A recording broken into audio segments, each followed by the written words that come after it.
ഞങ്ങളുടെ ഇപ്പോൾ 18ാമത്തെ ദിവസമാണ് ഇവിടെ സ്ട്രൈക്ക് തുടങ്ങിയിട്ട്. ഇപ്പൊ ഞങ്ങൾക്ക് ആരുടെ സപ്പോർട്ടും കിട്ടുന്നില്ല. അത് അവർക്ക് വലിയ ഗുണം ഉണ്ടാവത്തില്ല. അതുകൊണ്ടായിരിക്കാം ആയൊന്നും വരാത്തത്. ഞങ്ങളുടെ ഇപ്പോൾ 18ാമത്തെ ദിവസമാണ് ഇവിടെ സ്ട്രൈക്ക് തുടങ്ങിയിട്ട്. അപ്പം ഇപ്പോൾ എല്ലാവരും ഇപ്പോൾ ഞങ്ങൾ പറയുമ്പോൾ ഇപ്പോൾ സെക്രട്ടേറിയറ്റിൻ്റെ മുന്നിൽ അവരുടെ നമ്മൾ മൂക്കിന് താഴെ എന്നൊക്കെ പറയുമല്ലോ, അതിന് താഴെ ഞങ്ങളിവിടെ ഇരിക്കാൻ തുടങ്ങിയിട്ട് 18 ദിവസമായി.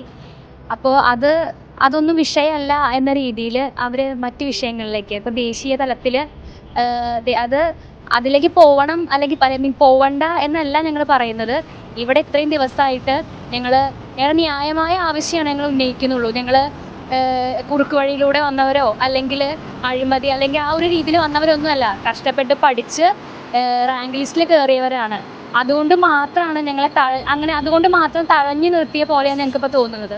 ഇപ്പം ഇനി നാളെ ഇതേപോലെ PSC പഠിച്ചിട്ട് അല്ലെങ്കിൽ PSC ലിസ്റ്റിൽ വരാൻ ആഗ്രഹിക്കുന്ന ഒരു സമൂഹം ഉണ്ടായിരിക്കുമല്ലോ പുറത്ത്. അപ്പോൾ അവർ തിരിച്ചറിയണം ഞങ്ങളുടെ അവസ്ഥ എന്താണ് എന്നുള്ളത്. ഞങ്ങൾ ഓരോരുത്തരും ഇതിപ്പോൾ ഞങ്ങളുടെ ലിസ്റ്റ് വന്നത് ഓൾ കേരള ലിസ്റ്റാണ്. അപ്പോൾ കാസർഗോഡ് മുതൽ തിരുവനന്തപുരം വരെയുള്ള അധ്യാപകരാണ്, ഇത് ഭാവിയിൽ കുട്ടികളെ പഠിപ്പിക്കാനുള്ള അധ്യാപകരാണ് ഇങ്ങനെ ഈ തെരുവിൽ ഇരുന്ന് സമരം ചെയ്യുന്നതെന്നുള്ളത് ആ ഒരു അവസ്ഥ അവർ തിരിച്ചറിയണം. അത് അവർക്ക് വലിയ ഗുണം ഉണ്ടാവത്തില്ല. അതുകൊണ്ടായിരിക്കാം ഇവിടെ ആയൊന്നും വരാത്തത്. ഞങ്ങൾ കഴിഞ്ഞ സർക്കാരിൻ്റെ കാലത്ത് സമരത്തിന് വന്നിട്ടുണ്ടായിരുന്നു. ഇപ്പം ഞങ്ങൾക്ക് ആരുടെ സപ്പോർട്ടും കിട്ടുന്നില്ല. അപ്പോൾ ഞങ്ങളുടെ അവസ്ഥ വളരെ കഷ്ടമാണ്. കാരണം ഞങ്ങളുടെ ലിസ്റ്റ് വന്ന് 1.5 വർഷത്തോളം ആവാറായി. ഫസ്റ്റ് റാങ്ക് പോലും ജോലി കിട്ടിയിട്ടില്ല. അപ്പോൾ ഇത്രയും വലിയൊരു ലിസ്റ്റ് ഉണ്ടാക്കിയിട്ട് സർക്കാർ എന്ത് ഉത്തരവാദിത്തമാണ് ഞങ്ങളോട് കാണിക്കുന്നതെന്ന് മനസ്സിലാവുന്നില്ല.